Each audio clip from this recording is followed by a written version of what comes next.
away and not capable of chairing this meeting, so I'm the substitute. 3:30, and I'll call the County Government Committee meeting for September 15, 2021 to order.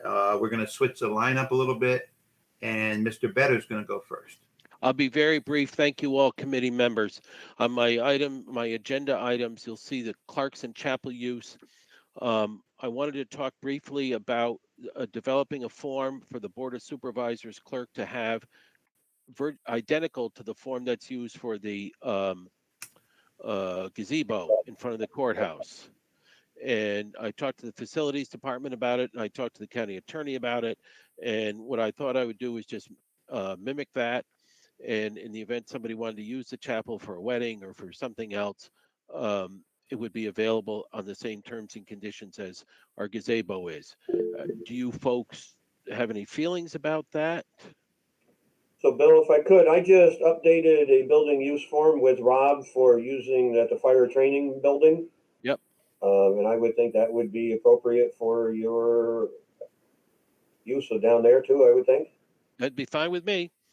I gave Rob some basic stuff and he did some tweaks to it, and we gave it to George Keeler, but yeah, reach out to Rob and ask him about that form. I'll be happy to use that. It could probably be a fillable form set up by Sherry on the websites too, even That's right. Ron, not yours as well.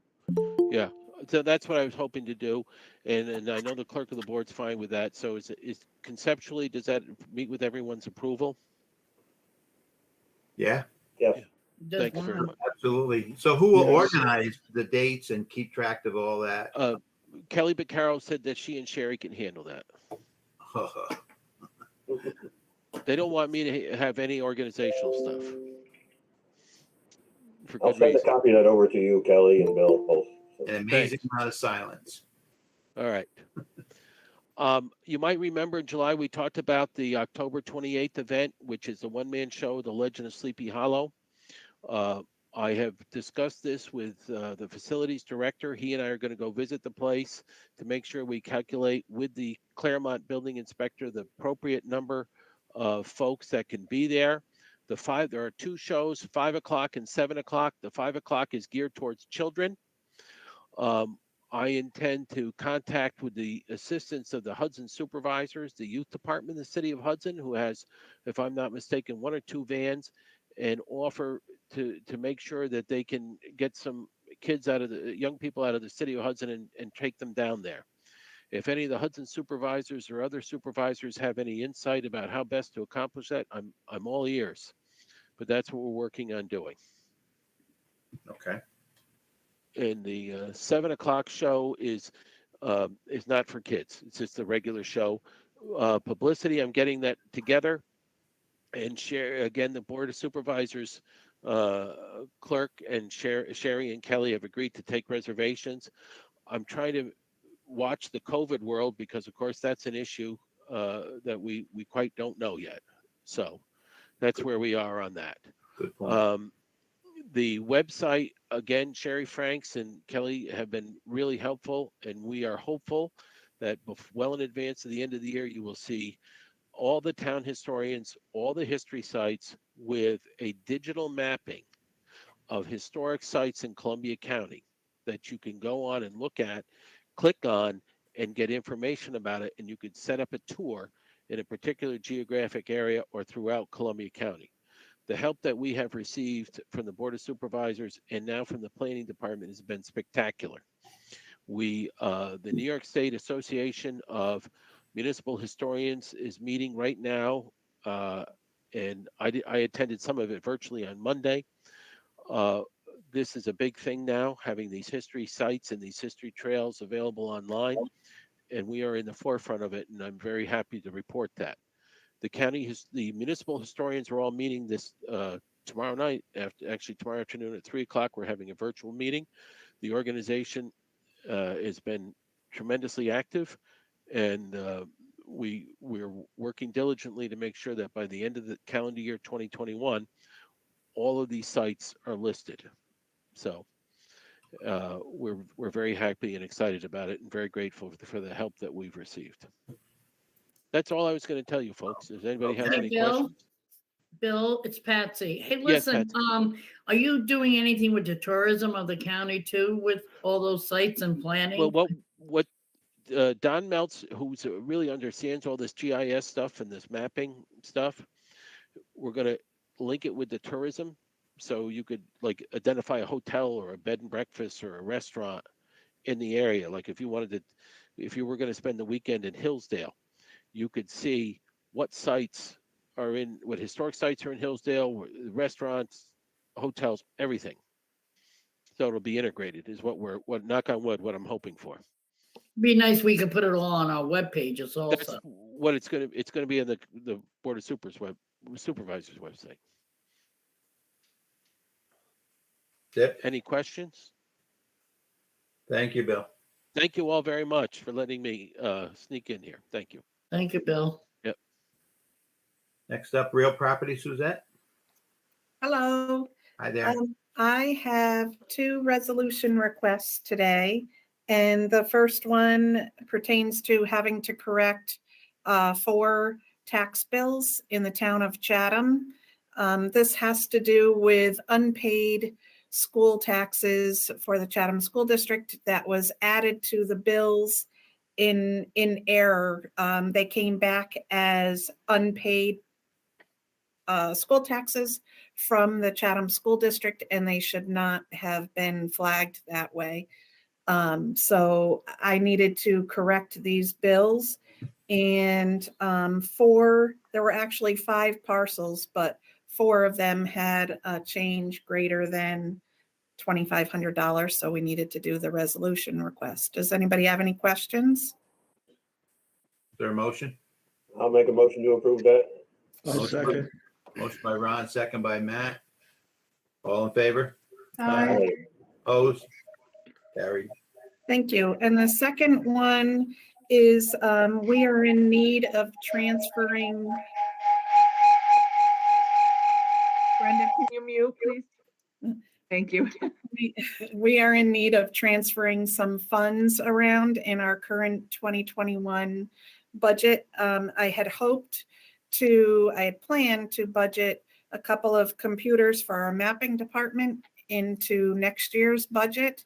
However, these computers are more than at end of life, and MIS has recommended that we replace them as soon as possible.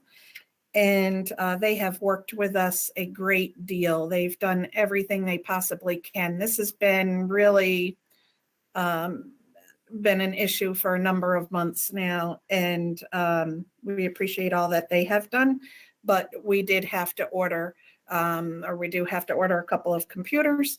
And in order to do that, I have to transfer from 2 line items into my computer supply line item within this year's budget. The total of that transfer is $2,566.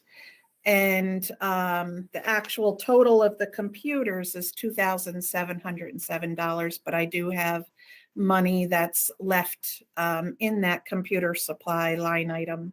So this is just looking to add a little bit more. I guess it was 3 lines. Sorry about that. 3 lines.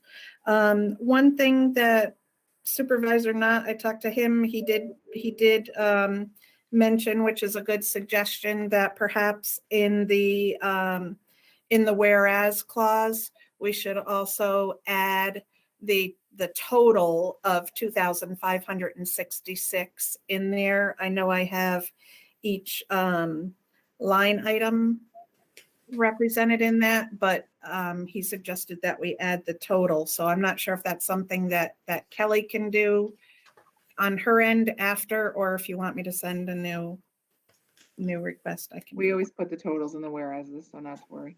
Okay. Any questions? I signed it. Any I'll questions? move it. I'll move it. I'll second it. Who said? Brenda.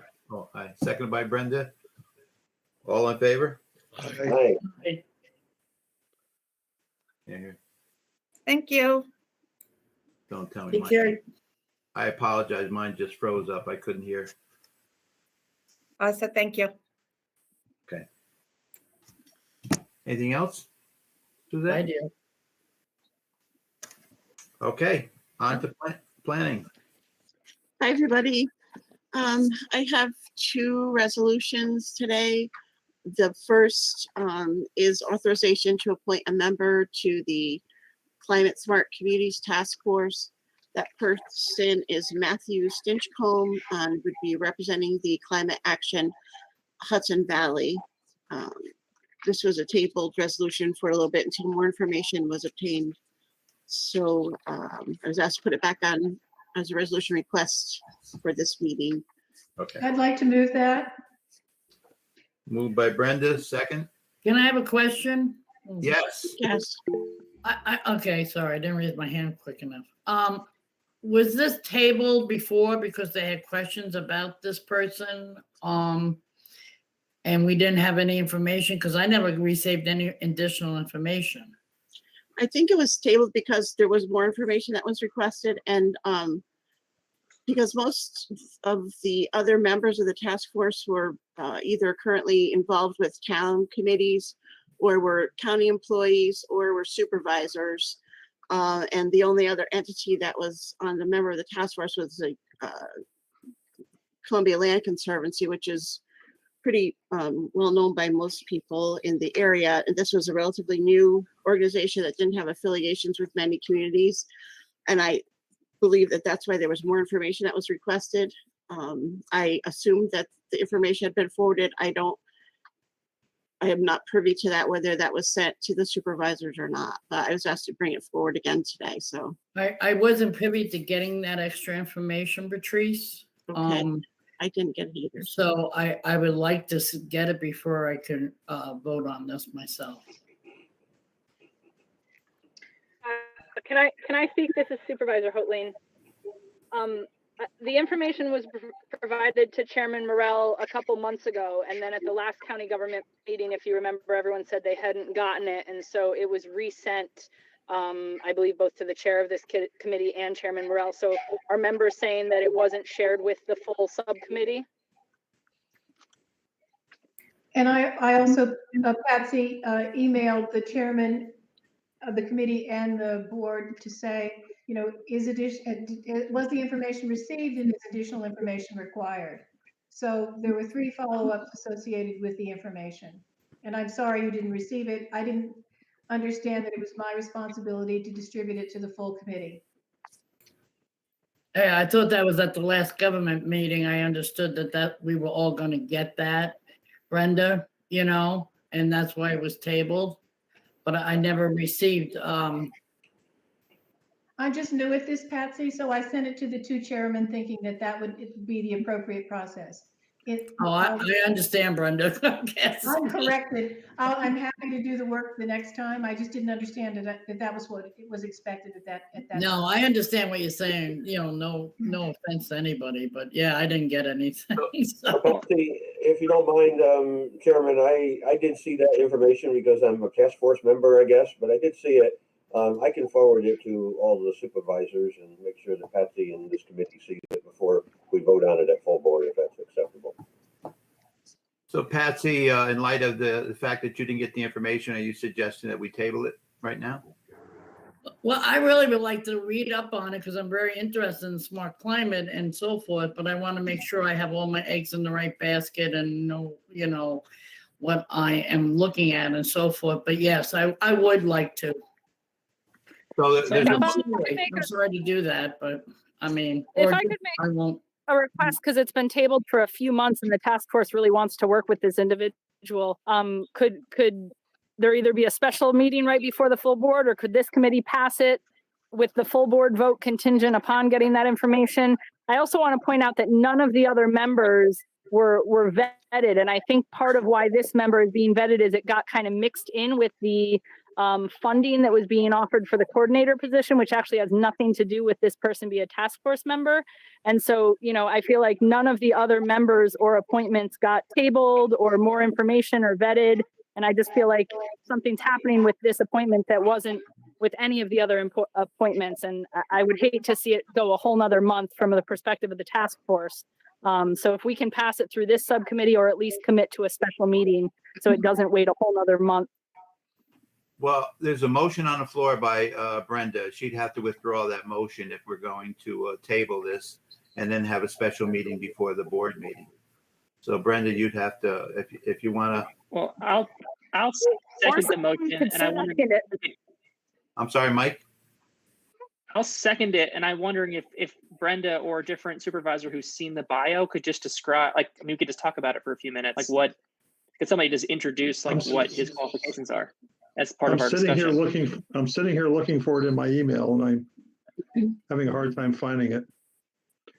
I think probably what my understanding of the issue was whether or not we should have someone from Partners for Climate Action Hudson Valley on the task force if they were going to be a potential funding source for some of the activities. And I think that Tistry is correct that they're two different things, because what we talked about in our last committee meeting was that in the event that board members had to, were a part of more local activities, that a tool available to them is to recuse themselves from any discussions associated with an organization that they may work for in another capacity.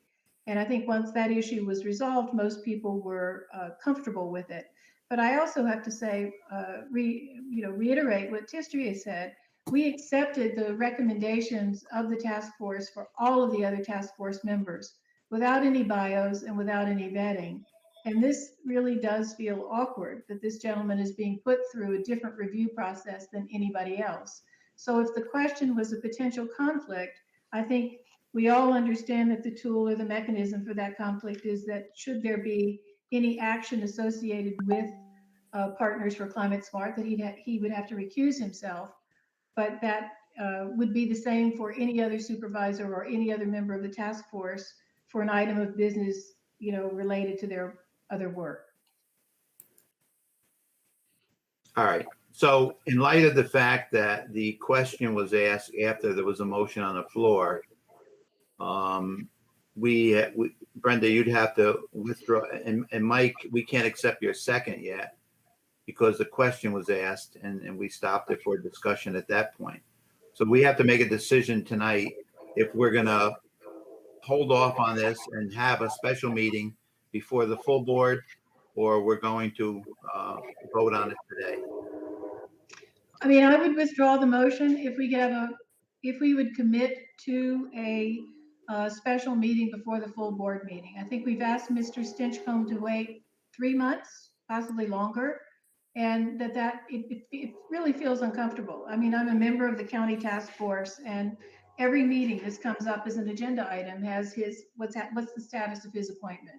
And I think he is qualified, and I'd be happy to resend the information, but I would withdraw my motion with the caveat that we have a special meeting before the board meeting. Okay, can we have that, Chairman? Can we have that meeting? Yes, we can. Okay, so. And I'm sorry, but yes, thank you. I appreciate that. Can you forward me that email though? And I think Rob's got his hand up. I've been looking for it ever since we've been started this conversation. I still can't find it. I don't either, Chairman, if it was CC to me. I was looking through mine as well. So if they can forward the emails they sent, I'd be happy to share it with the committee. Okay. Rob? I was going to ask, can we do this before the Finance Committee meeting next week? Because it would ordinarily have to pass through Home and Finance before it goes to the full board. Good point. We have a brief meeting just on that issue next week, just before the Finance Committee meeting. This way people have an opportunity to look over the information that Patsy. Can I ask you when that meeting is? I I forget. think it's next Thursday. I believe it's next Thursday. Next Thursday. That would work too, I Supervisor. won't be, what time is that meeting? Because I have other. Why don't we just do a special before full board with a special finance? Because I'm sure there's going to be other issues coming up as well. Okay. Well, I don't know. Like you normally do. I'm really thinking more along the lines of what people are talking about. This gentleman's already been put on hold for 3 months. And it's going to be 4 months. If we could resolve it next week in a 15-minute meeting, No. No, would be- it's still got to be voted on at the full board meeting. Right. No, I know, but at least he will know that this is resolved and this will be behind us. If we want to wait, fine, but I'm just pointing out that we can resolve this next week. Well, he won't really know if it's resolved until we have a full board vote. Right. So we might as well just do it right before the full board. And not that you asked for my opinion, but just my 2 cents, there was a motion and a second made. There may be enough votes among this committee as is, with the understanding that no other member was vetted. And why are we going through that process with this one? So that's my 2 cents. Because Supervisor, in between Brenda's motion, before Mike seconded, but Patsy had already asked a question. So pretty much we didn't accept the second at that point because Patsy had So started. just I respect Patsy's request to see the resume. I don't have an issue with that as long as this appointment gets to the full board at the next board meeting. That's my. I get it. I concur. I think you're absolutely right in that respect, but. Thank you. Thank you. There is a process we have to go through. Okay, So thank you. I'd never heard of that process, that if there was a question between a motion and a second, that the motion was invalidated. Well, I've actually, never heard.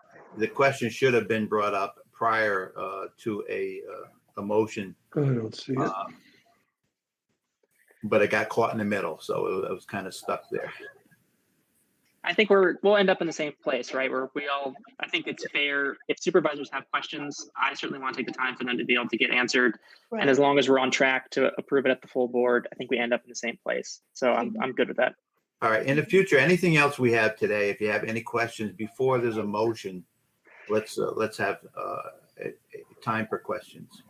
And I'll move more slowly the next time. So will I. I was just so excited at the prospect of getting this done. I can't tell you, but okay. Okay, thank you. Kelly, I just forwarded that information to you, so if you would share it. Sure. Thanks. Patrice? Okay, so we'll move on to resolution 2. Thank everybody for the lively discussion. The next one is also an appointment. This is to the Environmental Management Council. It's a reappointment for the town of Chatham for Frederick Werevase, and it would be for a 2-year term. It would be retroactive to the date that he served. There was a little bit of a delay in the recommendation getting to me, so it would be retroactive to his expiration date of his current term for 2 years going forward. Any questions? Your motion? I'll move it. I'll second. Second, Patsy. All in favor, say aye. Aye. Opposed? Carried. Thank you Thank you. for me. Good night. Good night, Patrice. Okay, we have Board of Elections. Is that Kelly on? Is there anybody on for that? Both Kelly and Ken were on earlier. Ken there someplace. There she is. She's muted.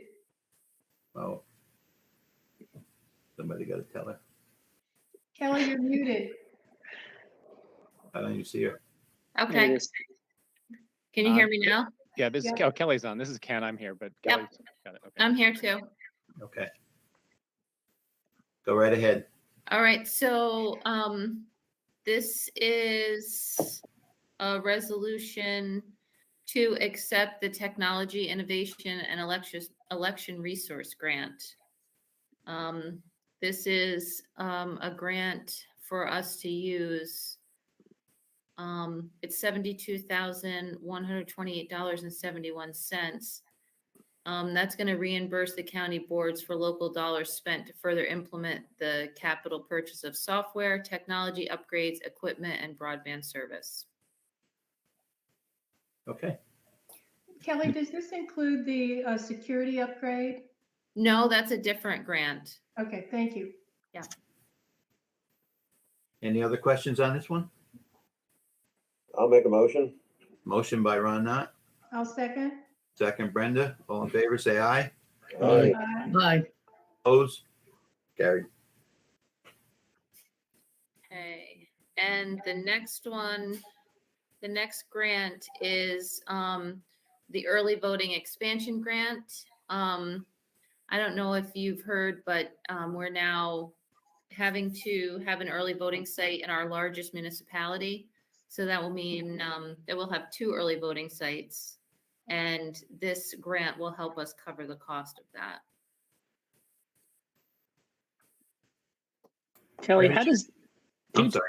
how does the state reimbursement work for their early voting? Is there a formula based on what we do? They fund a certain percentage of that, and is this like it's sort of like one time, like every year we kind of don't know how much they're going to reimburse?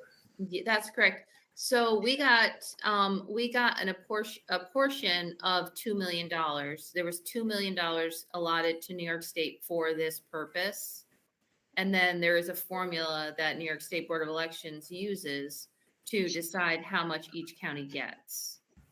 And then what we do here is we can take, so for early voting, we can take how much we paid people, training, setup, anything like that, the amount for the truck to actually move machines.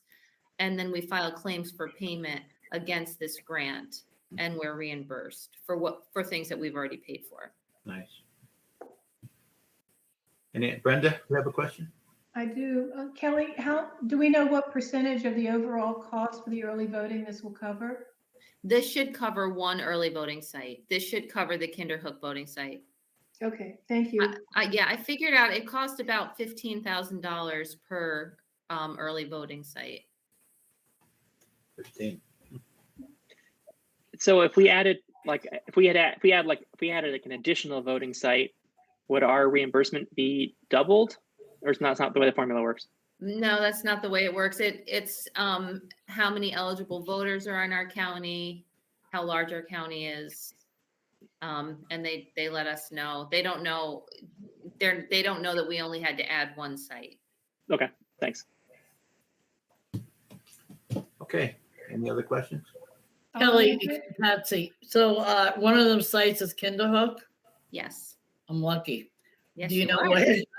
Yeah, we're required to do it in Kinderhook because you are the biggest municipality in the county. Right, but you don't know where? In the Yes, we town? do. Yes, we do know where. Is it in the town hall? Yes, yes. Oh, okay, good. I'll get a free lunch. All right, good. Thank you. I thought it was at the school, no? The Martin H. Glenn, is that where? Oh, yes. Well, that's the I'm town sorry. hall. Oh, is it the town? Okay, just want to Yeah. make sure. Okay. Linda, you have a question? Just to be clear, a regular election day will be at the school and at Martin Glen and at McNary, but the early voting is only going to be at Glen. Right. So Hudson is not one of the sites, is that right? We will have one here at 401 State Street as well. Okay, thank you. Any other question? Oh, Linda, you still have a question? No, done, sorry. Okay. Thank you. May I move the motion? Yes, you may. Motion made by Brenda, second. Patsy. Second, Patsy. All in favor, say aye. Aye. Aye. Opposed? Carried. Okay, so this last one is part of the cyber remediation grant that was just approved by New York State.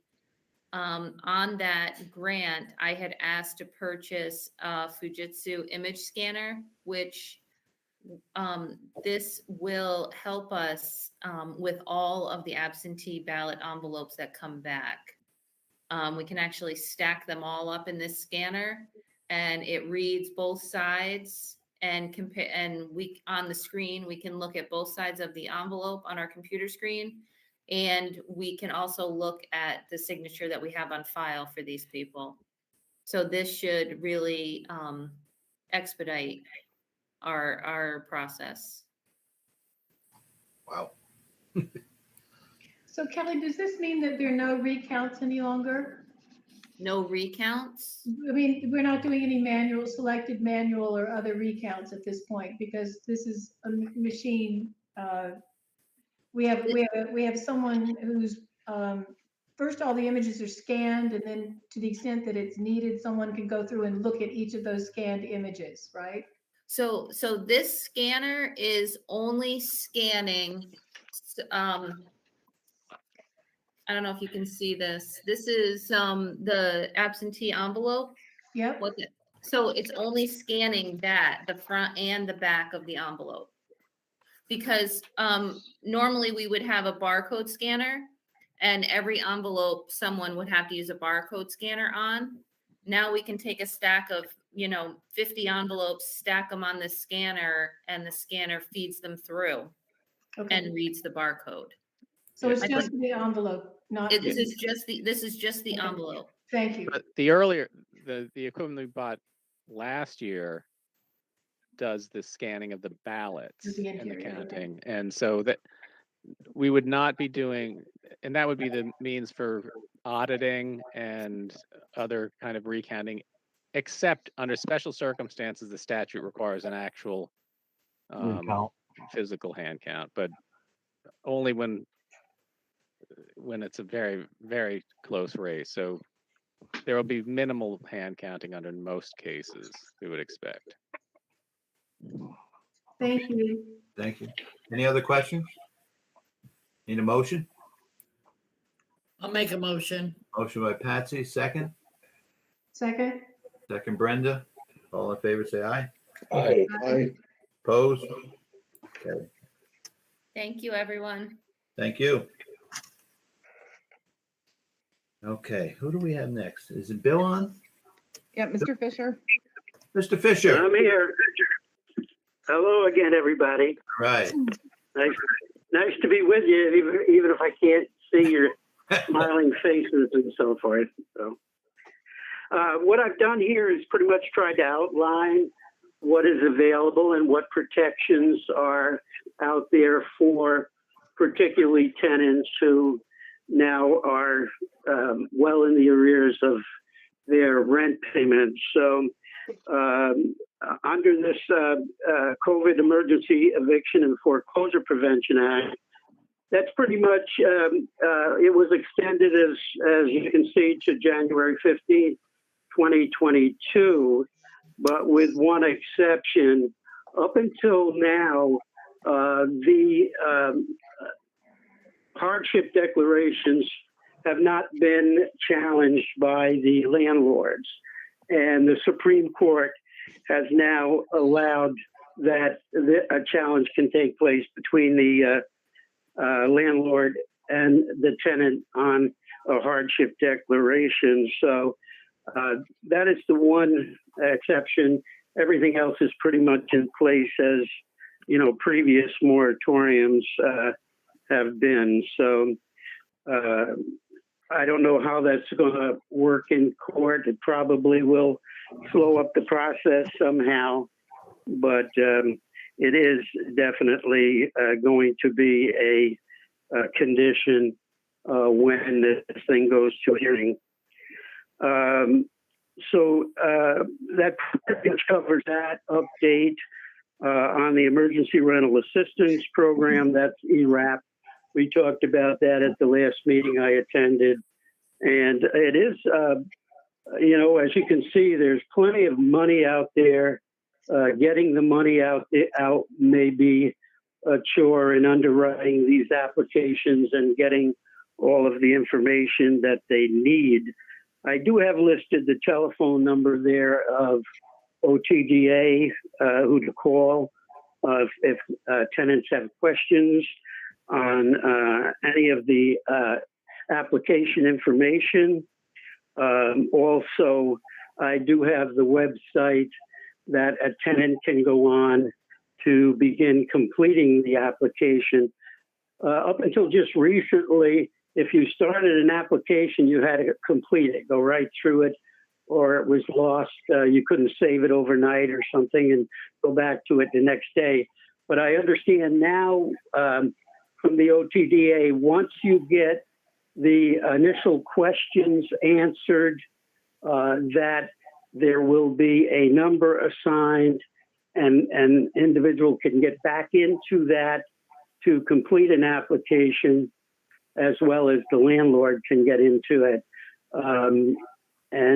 So that's I think, quite an improvement, because it just seemed to me to get all this information together, get all the answers together, and then maybe lose this by not completing it and having to start all over again. So I think that's very good. The eligibility as far as the tenant or renter is concerned is 80% or below the area median income. And, like the Emergency Eviction Foreclosure Act, the applicant has to be or would have had to be affected or hardship occurred as a result of the COVID-19 pandemic.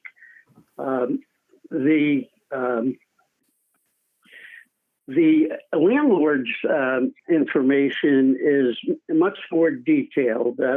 Naturally, the renter just has to verify their income. They have to fall within that median income requirement. And they have to prove that they are living where they're living and provide personal identification. The things that are acceptable if you've applied for an enhanced license from the DMV, those kind of things would be acceptable for residency and personal identification. The landlord, however, it gets more cumbersome from the landlord's perspective in that in addition to tax information, a W-9 that they have to complete and sign, and other information that they have to verify regarding rent arrears and so forth, they have to agree to certain things that the landlord may feel that they're not particularly in agreement with. One of those things is that if they accept payment, they can't evict a tenant based on the mere fact that a lease expires or that there's a holdover tenancy. There are other reasons, naturally, if the tenant falls behind to start a proceeding. Also, the landlord has to waive all late fees. They have to agree that the money they're getting paid by the ERAP will satisfy them for all that is owed. And of course, this thing is ongoing, and the benefits are limited to 12 months arrears. And then if a tenant is in a 30% or more situation where they're paying 30% or more for their rent, they could get an additional 3 months. So the total is 15 months. The date that this would commence from is March 13th, 2020. So as time goes by, more rent is going to be owed. I don't know how the 15 months might fall into play, but that is another requirement. So the landlord has to come up with more things and be more acceptable with what goes on, and what they have to do as conditions. In addition to the 15 months, the 12 months arrears, and then of course, possibly the other 3 months, as far as rent is concerned, the applicant, as long as they apply for the ERAP program, is also eligible for up to 12 months of gas and electric arrears. So it's definitely a good program. I mean, I look at it this way. The landlords are not getting anything at this point. Half a loaf may be better than none. So, I don't know why a landlord, if they can get 15 months, wouldn't be interested in going ahead with this. So basically that's the ERAP. And one of the advantages of the ERAP, and thank you, Michael, for helping us out and getting this latest extension on the Fair Housing website. But one of the advantages to the ERAP is if a tenant has applied and they appear in court, the proceeding would be postponed until the applicant gets back the information on the approval of the ERAP. So the ERAP serves, a double purpose here in that it can delay if the tenant applies. Also, I do encourage, other agencies that I spoke with encourage those who are behind on their rent to apply even if the landlord does not provide the information, which actually OTDA will help to go after to complete the application form. But the reason applicants are encouraged to apply is because it shows good faith on the tenant's part, even if the landlord is not going to comply.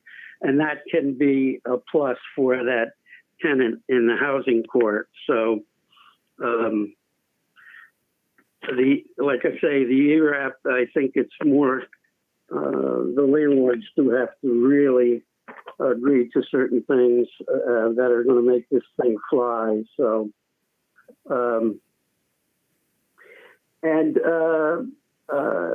the other thing, we talked before about federally backed mortgages and forbearance.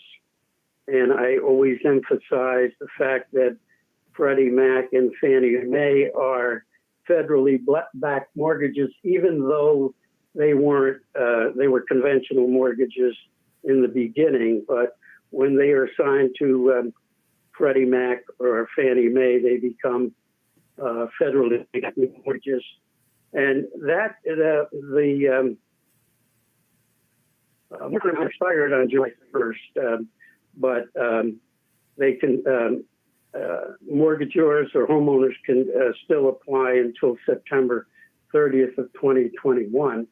But I would encourage every individual who's behind on their mortgage payments to still make contact, because even if the same conditions that are set at this point may not apply, there is still hope that some arrangements can be made to make or to come to some sort of agreement as to how to bring the loan current. People shouldn't panic and just move out. We don't want to see that. So then I just went through some of the things that we've tried to do to get the word out on the different programs. And, also you can see that we're planning a tenants' rights forum scheduled for October 6, 2020. That, if all goes well, that will be at the Hudson High School cafeteria on October 6th from 6 in the evening till 8 in the evening. We will be getting that information out to all the supervisors and the department heads so that, if they wish to attend, they can. We'll have a good panel set up. We have legal aid coming down from Albany, and also we have Section 8 from Saratoga Springs coming down. I hope to get some other representation, legal representation. Now, Community Action Group of Greene County has been very helpful in helping people with ERAP applications. We're going to have one of their personnel there, along what we're hoping to get St. Catherine's there, who is performing the same function. So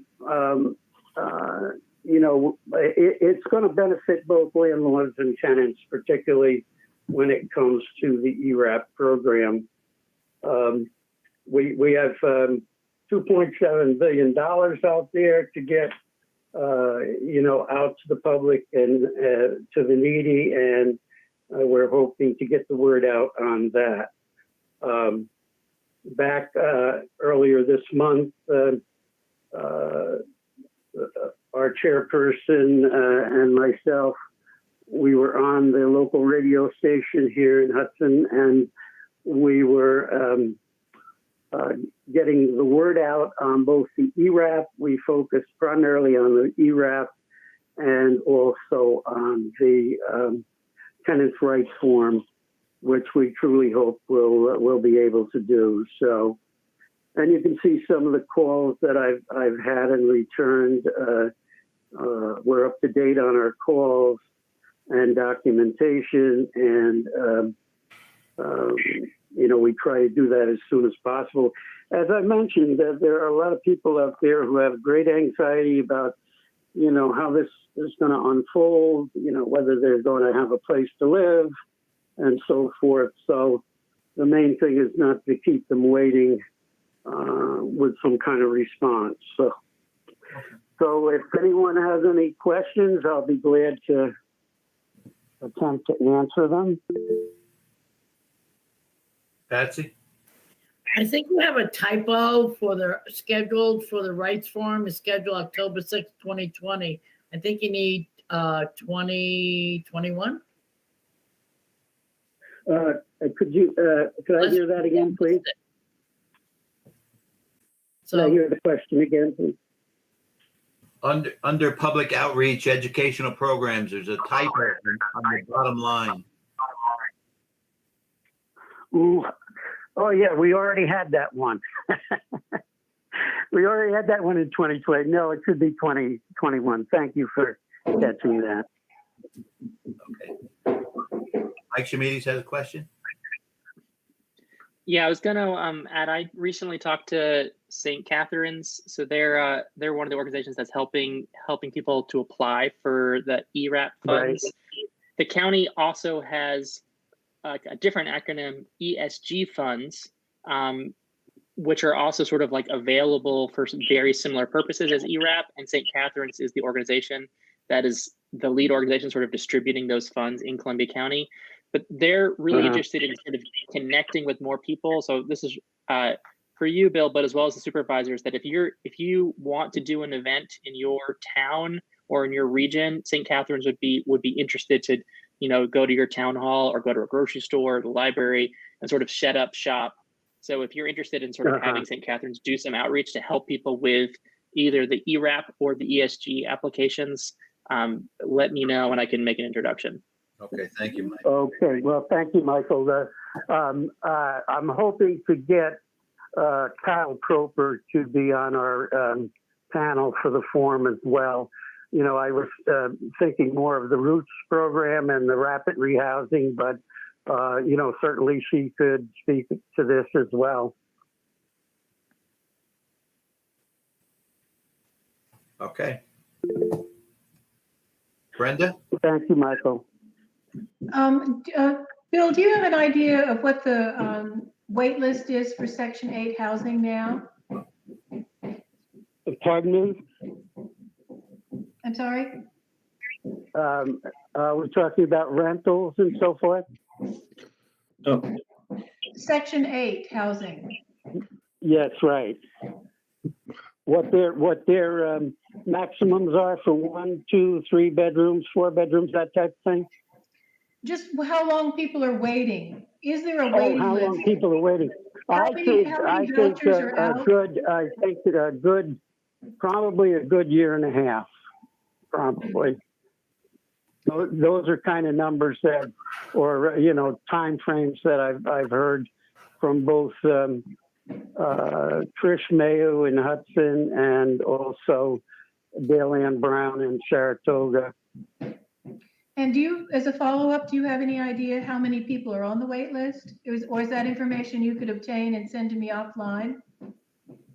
I probably could. I'll see what Trish Mayo has on the waiting, but I think the last time I saw it was like, I'm going to hopefully see Trish Mayo actually on the 21st at a meeting.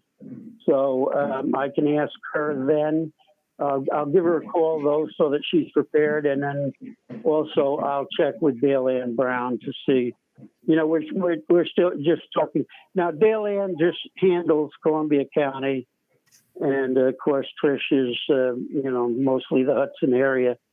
But, you know, we'll see. Thank you, Bill.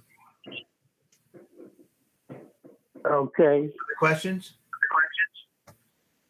Thank you, Bill. You're welcome. Take care, everyone. Stay healthy. Try. Kelly, do we have the county attorney here? We do not. Chris Watts, he had submitted an agenda for last month to talk about the foreclosures. However, since they extended the moratorium, there's nothing more to discuss at this point. Got So it. he doesn't have anything. Any supervisors have anything else? Is there any public on that would like to have a comment? They don't have this link, Rick. They'd have to email me during the meeting. I see. Oswaldo posts my email address if they have any questions. Okay, I'll have a motion to adjourn then. I'll make that motion. I'll second it. Second, Ron Knott. All in favor, say aye. Aye. Enjoy the storm that's outside. Yeah, it's right outside my door. Good night. Good night, guys. Good night.